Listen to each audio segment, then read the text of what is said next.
Item number 79, Senate Bill 2077 by Yager. You're recognized. Thank you, Mr. Chairman. Senate Bill 2077 is a bill that will provide protection to critical energy infrastructure. There is an amendment on the bill for the bill that makes the bill. I'll move the bill to get the amendment up. Chair will be second on that motion to Senate Bill 2077 for the purposes of bringing up an amendment, which is drafting code 015738. Yes. You agree with that, Chairman? Yes, I do, and I'll move that amendment. Well, I'll be second on that Well, amendment. thank you, sir. You're free to explain the amendment. I'm happy to do that. As I said, the amendment makes the bill, Mr. Chairman and members of the committee. What I want to do is I'm going to try to this is a very, very important bill to the economy of the state of Tennessee, and mindful of the late hour and the time we spend here, I'm going to try to take us through this.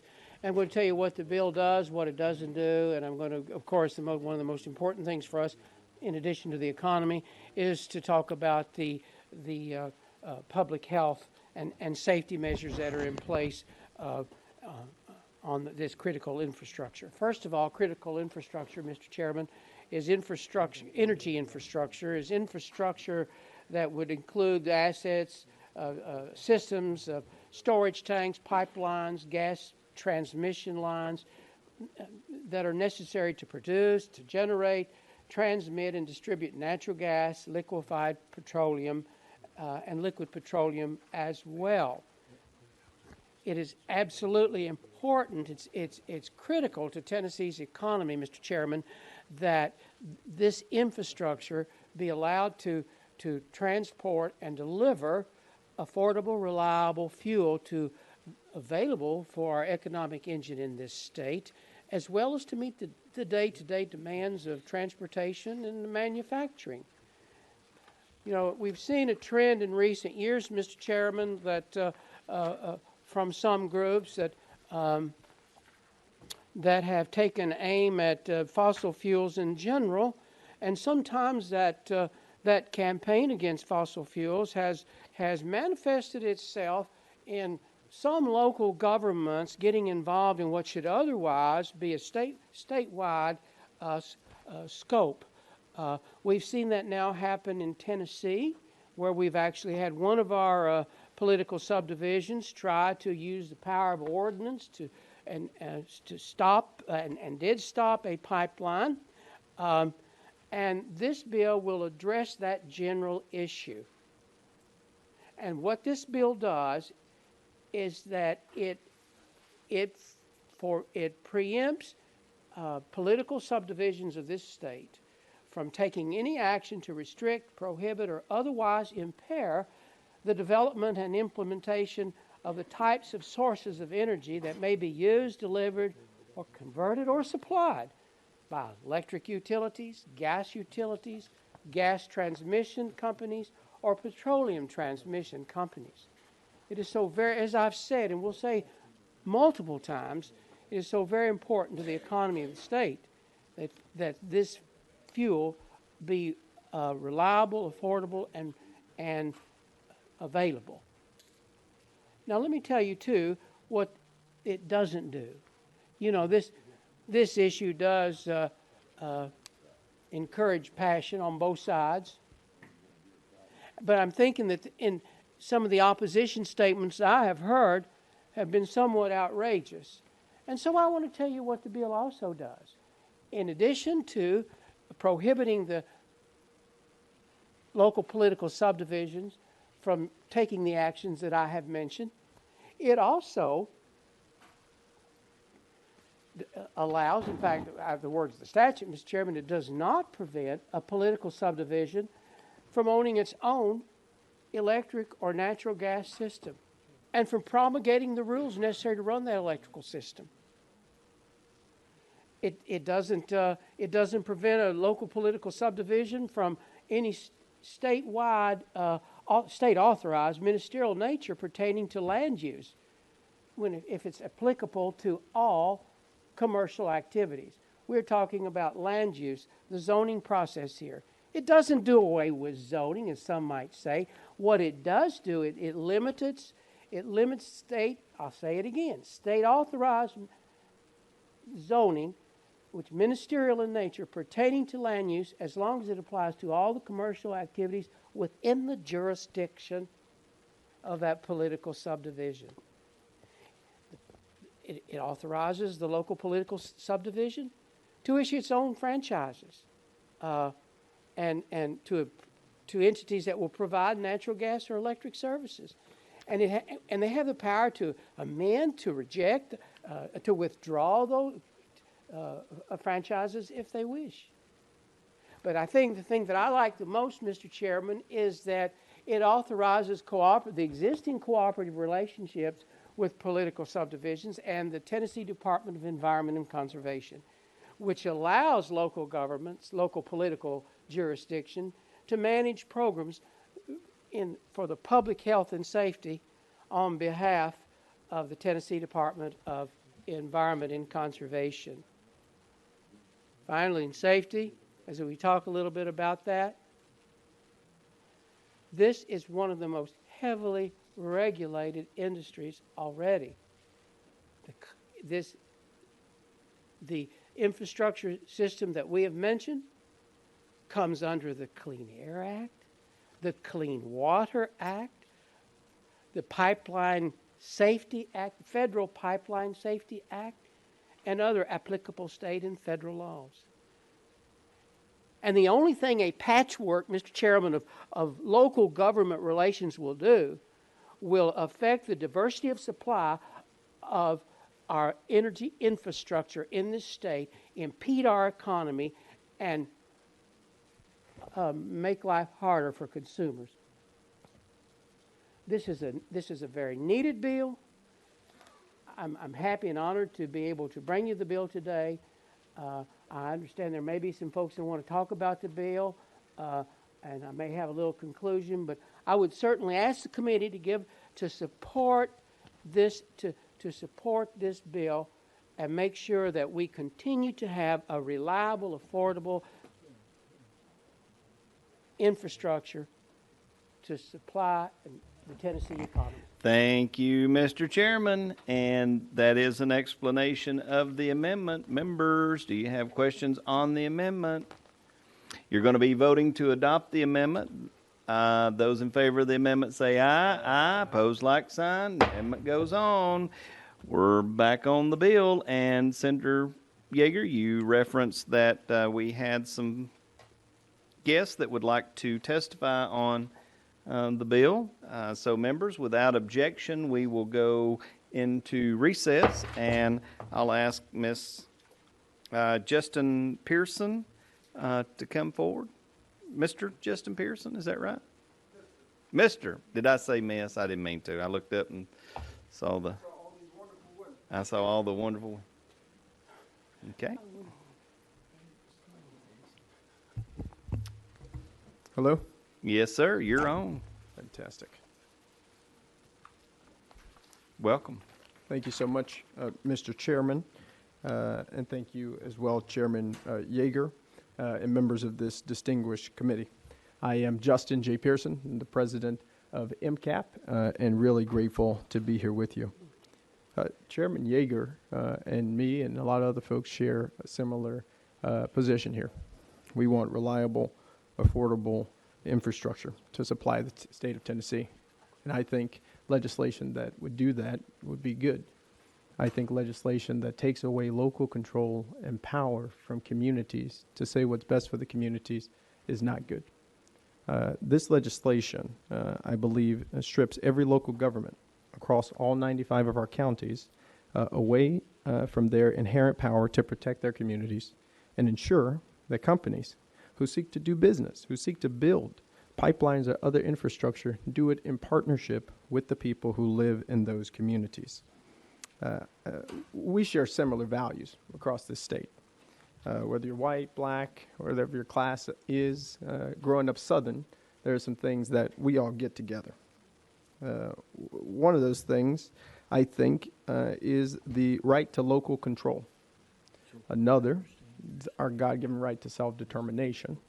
and all of us know how important protection of property is. This legislation, I believe, puts those values at risk. And that's why today I'm hoping that this committee might take further time to study this bill and its ramifications for all of Tennessee.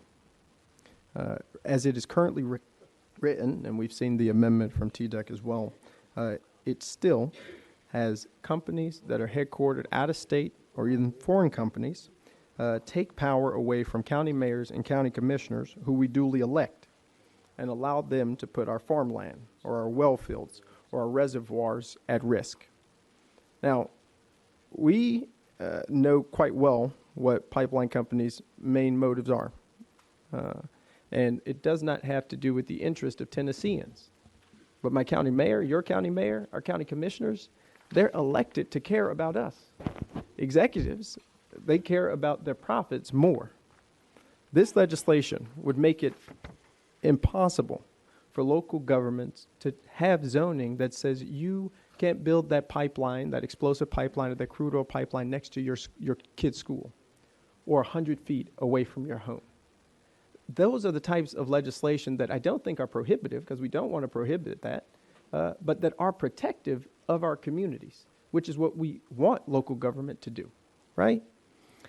This legislation, by eliminating local control, takes the power away from our duly elected officials and gives it to executives in Texas or TransCanada or some of these other folks who don't care anything about Tennesseans' property or its people. I'll move ahead here. We need and want energy, and we can agree on that, Mr. Chairman, Chairman Yager.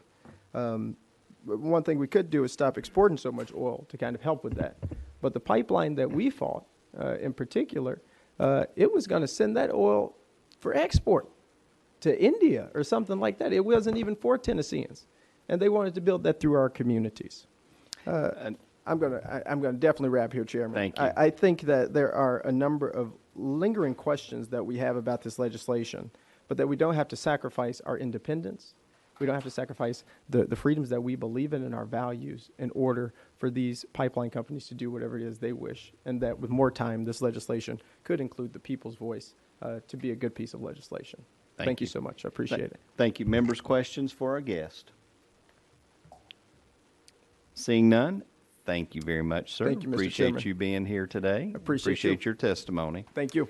Okay, members, we'll come back into I think session. we have, Oh, do we, Senator, did I you, think there was another, want some ladies, I think. Mallory Kirby and Miss Emily Leroy?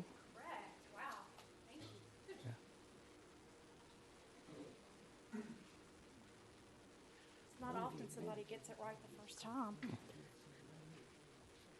Lucky guess for me.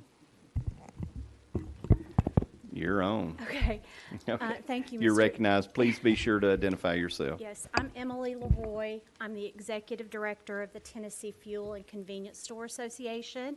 And thank you, Mr. Chairman and members of the committee, for allowing me a moment to speak. And by the way, I would say that the members of our association are pretty much all locally owned and operated. Many of them operate in your communities. You know them personally. So we do have the best interest of Tennesseans at heart. Can you? Okay. So we do have the best interest of Tennesseans at heart. The members of our association are wholesale distributors and retail owners. They do not own or operate pipelines, but their ability to provide enough fuel for the state depends on pipelines and on a diversity of supply coming into Tennessee. Over the past decades, the population and industry in Tennessee have exploded, but the pipeline capacity has not. This makes the distribution of fuel in Tennessee tight and difficult to manage for the folks who are here on the ground, making sure everyone gets fuel. People often think of fuel and they only think about cars and trucks and gasoline and diesel. But those are far from the only supply that pipelines provide. Virtually any motor that needs fuel depends on pipelines to bring fuel into Tennessee, and that includes airports, manufacturing, farming, school bus districts, home heating, boating, and on and on. Sufficient and convenient supply also keeps prices down. The less fuel there is, and the further a tanker has to go to pick up the fuel, the more that fuel is going to cost the consumer. As many consumers have experienced in the South here when refining in the Gulf has to shut down due to hurricanes, and it is critical to the continued development and population of Tennessee for the infrastructure to keep up. It is also smart, very smart, to plan for diversity of supply in the event that one of the sources fails. Again, when flooding in the Mississippi or the Cumberland River starts barge traffic, or a hurricane shuts down refining in the Gulf, it is really good for our state to have multiple sources of fuel, and it's essential to keeping people and businesses and manufacturing moving. And thank you for your time, and I appreciate your support of this legislation. Thank you. Ms. Kirby, do you have comments? Briefly, thank you, Mr. Chairman. Mallory Kirby, Tennessee Chamber of Commerce and Industry. The Chamber is very supportive and appreciative of this bill. It is now more than ever important that energy security is critical to ensuring that we have affordable, reliable, and sustainable fuel, as the sponsor mentioned earlier. This is in order to meet the day-to-day demands of local and state transportation and manufacturing needs.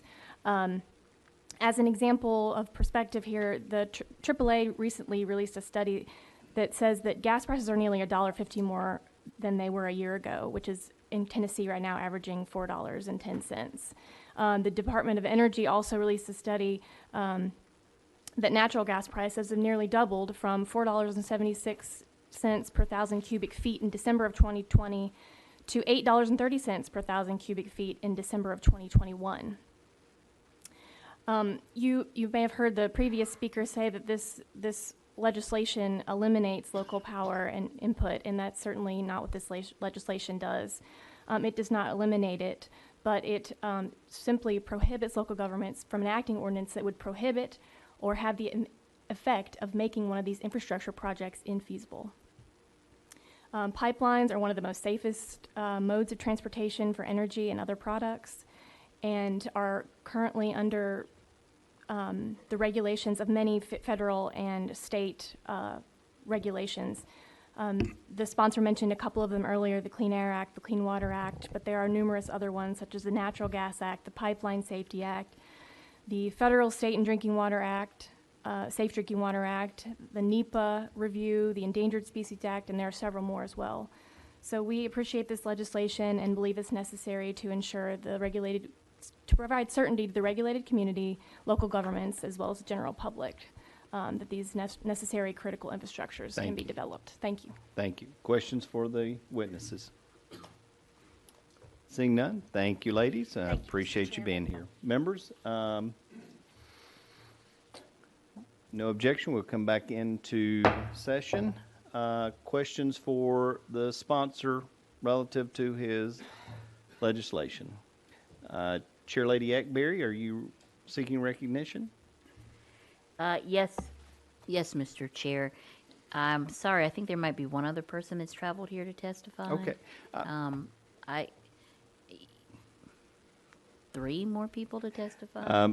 Well, I tell you what we're going to do. Since I allowed Ms. Kirby and Ms. Leroy to come up, and we had Mr. Pearson come and speak, then I'll allow one more person to come up, and that'll be even on that. And so whichever one would like to speak. Okay. Welcome. Members, we'll go back, without objection, we'll go back into recess to hear from the witness. And good afternoon, sir. Welcome. And please identify yourself. Thank you, Mr. Chairman. My name is George Nolan, and I'm a lawyer with the Southern Environmental Law Center. I'm also a cattle farmer and a rural landowner. I raise cows with my brother in Bonacqua, Tennessee. I grew up in Dixon County, and I'm a product of Dixon Public Schools. As a lawyer and a native Tennessean, I'm very concerned about the broad impact of this bill on local governments across our state. If passed, it would affect every county commission, city government, school board, and local water authority in all 95 counties. And it would tell each of those local governments that when out-of-state companies want to run high-pressure crude oil, petroleum, or methane gas pipelines through their communities, local government will have no say about where that infrastructure is placed. It's important for local government to have a say about what happens in their communities because, unfortunately, high-pressure pipelines and storage tanks over time are prone to ruptures and leaks. They can pollute drinking water and sometimes even explode. For example, in my home county of Dixon, in 1992, there was a pipeline leak that exploded near White Bluff.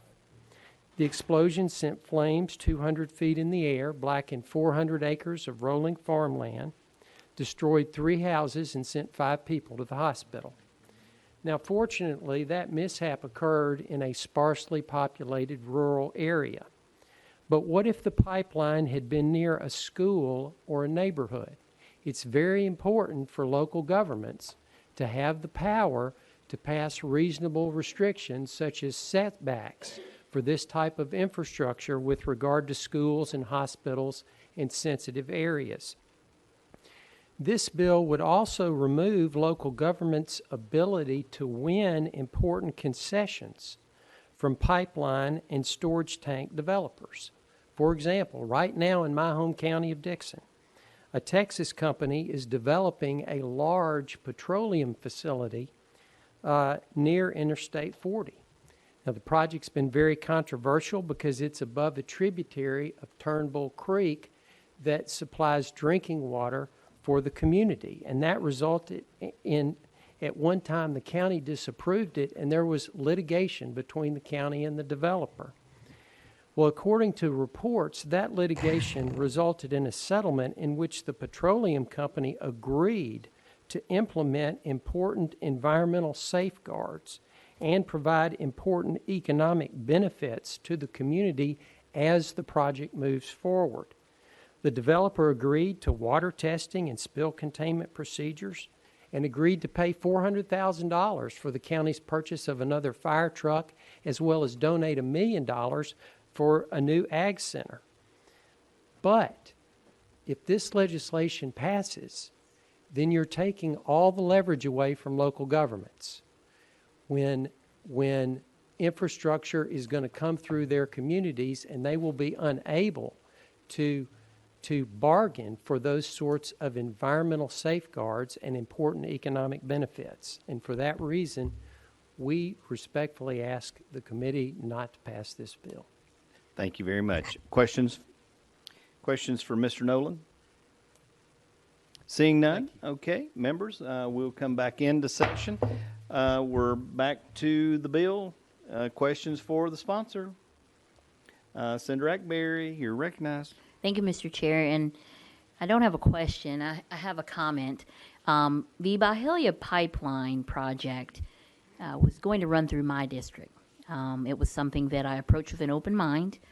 I wanted to hear from the community. The community gathered together. I've never seen such a show of unity. They listened to both sides and they decided what they wanted in their community. They appealed to their locally elected officials who made the decision that was correct for that local area. There is not a problem with pipelines being approved now. There's still a process. Just because it's not a state process, it doesn't mean that these pipelines, most of whom are from out of state, do not have a process to go through our local governments. So we're going to supersede the will of locally elected officials in all 95 counties. And what happens? Who does the community talk to? They come up to talk to the legislature? Right now, the process already involves the state. There's significant oversight when applications are made. But I wouldn't want someone taking away our power to regulate as we do in this committee and in this body. And quite frankly, I think that it's wrong to, especially with something so serious as petroleum and high pressured chemicals that could have devastating effects on communities. Our communities deserve a right to have a voice. Our local governments deserve to be able to regulate as they see fit.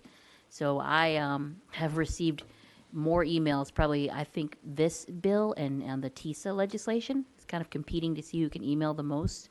But from all over the state, strongly against this legislation, regardless of political party, not Republican, not Democrat, not independent. It's across the spectrum.